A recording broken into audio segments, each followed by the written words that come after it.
Okay, chapter 4, part 6. So now we're finished with modernism, and actually, I beg your pardon, we have one more psychoanalytic criticism. Now, a lot of this, all of psychoanalytic criticism really initially came from Freud. Jung, Jung, Carl Jung, was also another person who interpreted works and even actually made some artworks related to his theories.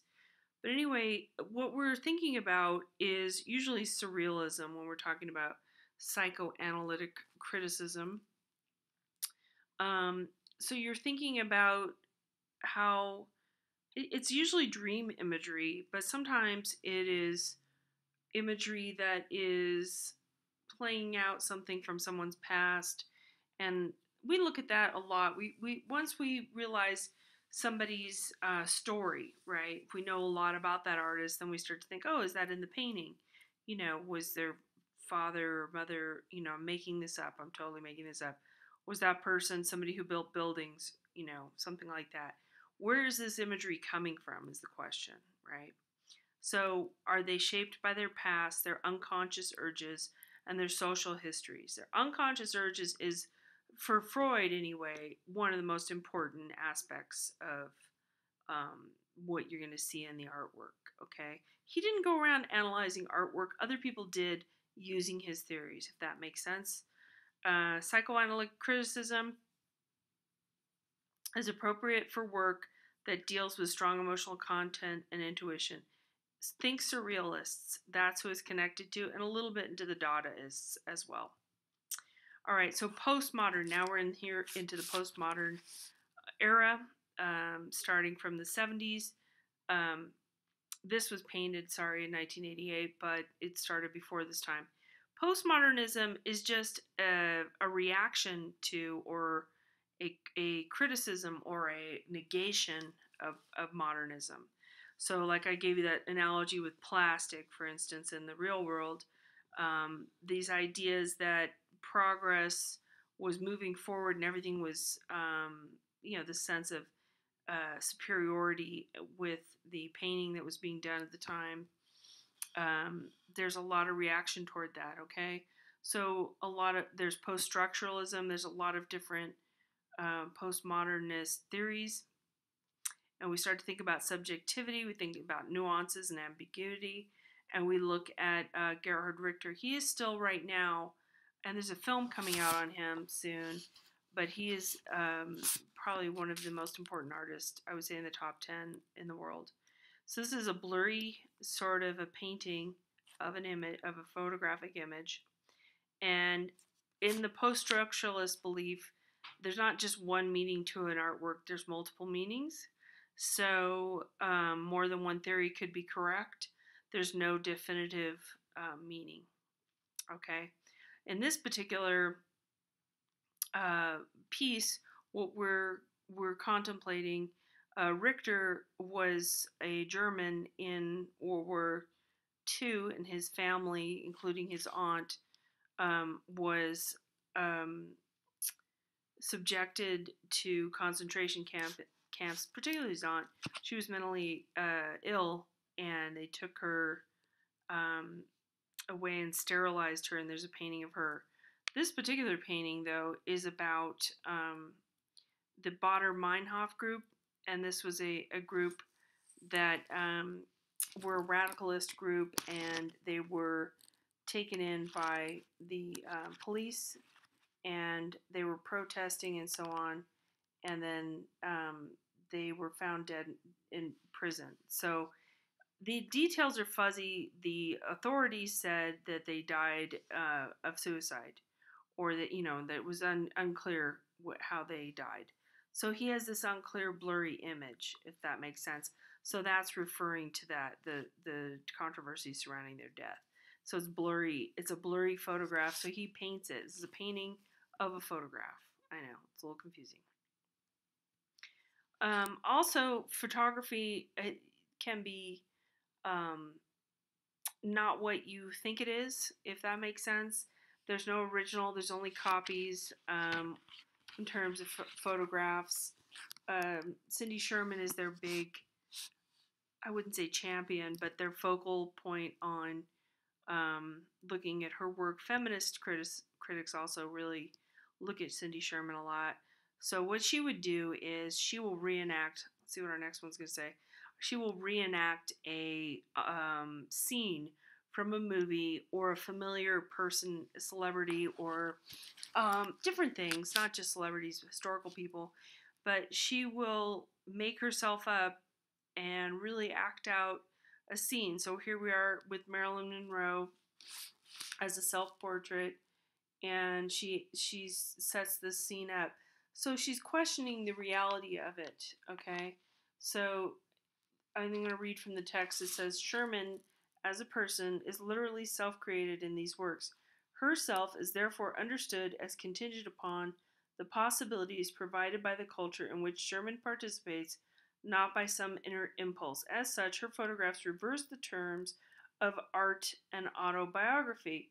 They use the art not to reveal the artist's true self, but to show the self as an imaginary construct. There is no real Cindy Sherman in these photographs. There's only the guises she assumes, and she does not create these guises. She simply chooses them in a way that any of us do. Okay?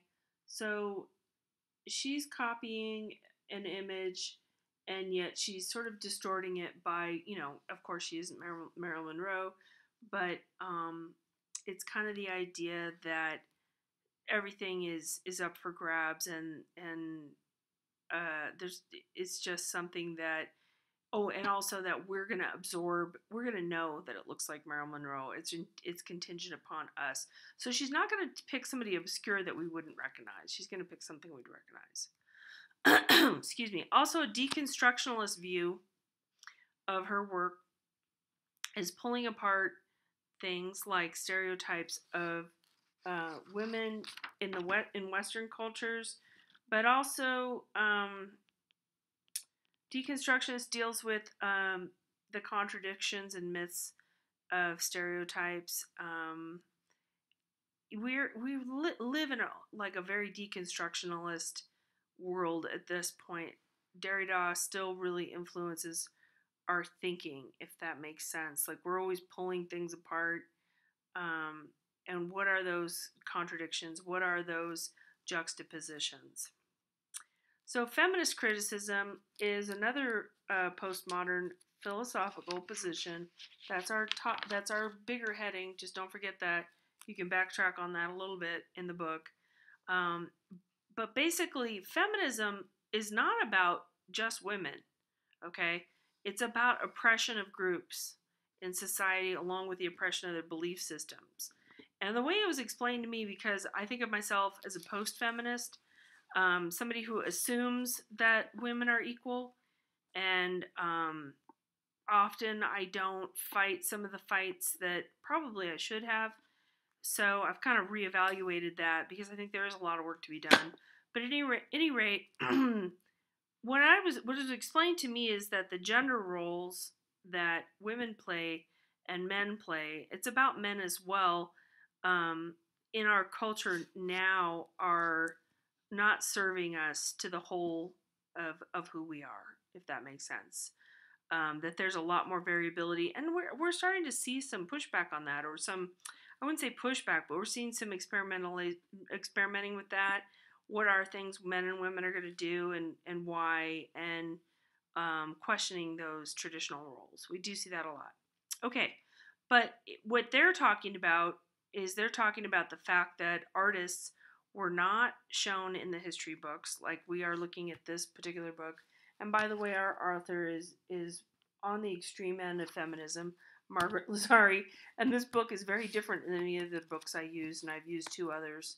I actually use two others all the time, and it's interesting because her choices are much more toward using women's paintings and different artworks. Anyway, it's trying to even the playing field, level the playing field. So we're looking at the Renaissance era, or actually I believe this may be into the Baroque era, but Artemisia Gentileschi this is a really famous painting, and it was attributed to her father, which is unfortunate, um, because a woman couldn't possibly paint this well. She's got a lot of chiaroscuro, which is this darkening here, like that sense of three dimensionality. She was a follower. I don't know if she was a direct student of Caravaggio, but she definitely studied his work, um, and very highly influenced by him. But she made a few powerful paintings, but she was ignored in terms of the canon, meaning who made it into the book. Okay. Lots of female artists, and like I said, if we back up to Georgia O'Keeffe, she was one of the first, and that's in the 20th century. Here we are 400 years earlier, 300 years earlier in Georgia O'Keeffe's era, early 1900s.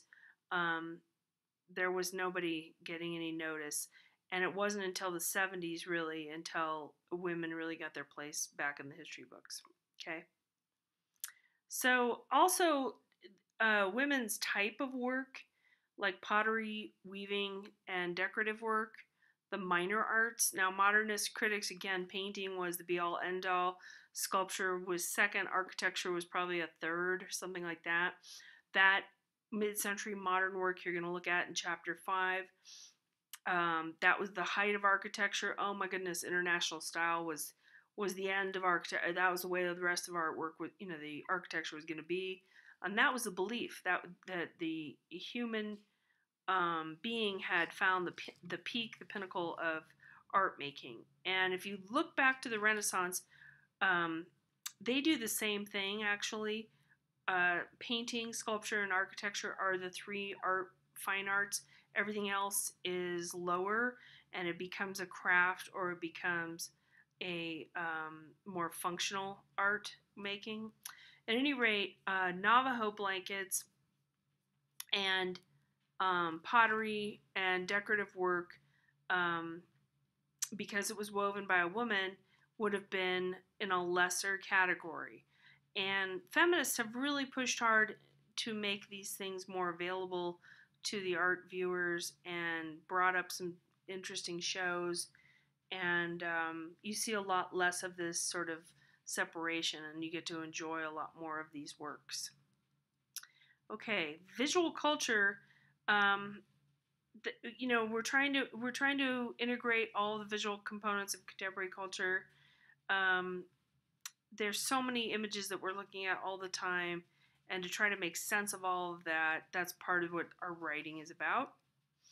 Um, some of these artworks, we have film, advertising, internet, and television, and people have become sort of spectators rather than participants in their own lives. And I think that's changing a lot. So what's kind of happening is relational aesthetics. So this happens, and I know a friend of mine who's a ceramic artist. What she does is she cooks for people, and she does a big like banquet, so it's interactive, if that makes sense. But what relational aesthetics, they're focusing on the human relationships in social spaces, rather than emphasizing the art objects. So we're not just looking at something on a pedestal and admiring it, if that makes sense. So this is a stainless steel ping pong table, and it's not hands off. People are working on, or rather playing with, ping pong here at this table. Another thing you might know about, I don't know if you've heard of it, is Meow Wolf. It's a sort of interactive installation space. And I would say a lot of the Coachella experiences with the artwork are interactive. And either those are usually light, motion, which is kinetic, large scale, and some of them are interactive. Okay, so personal interpretation. Now, you notice some of the essay guidelines, and in some of the homework and essays, I say, please don't give me your personal interpretation. I'm trying to get you to understand, some of the theory that you're reading in this book first. Yes, you have your own interpretation. Okay, that's absolutely true. But I want you to kind of circle back to that later, and put that as maybe a footnote at the end, because you're starting to study this stuff and you don't always know, um, what's behind it. And something that is maybe, I mean, this is a very dark subject. She's beheading this man. Maybe this is too dark for you right now, but later you're kind of like, oh, that's so interesting. Look at those flesh tones. Oh my gosh, that blood is really realistic, or whatever. You can have a different reaction to it on a different day. Okay, and that you're going to learn things in this class, and that's going to influence your um, perception of it, and your tastes will change over time. You'll see. Okay, so phenomenology is something that it holds you in engagement with the artwork, and it produces an intellectual, emotional response. So that's just kind of what I just said, but just give it time. Okay. All right. Great job. Thanks for being patient.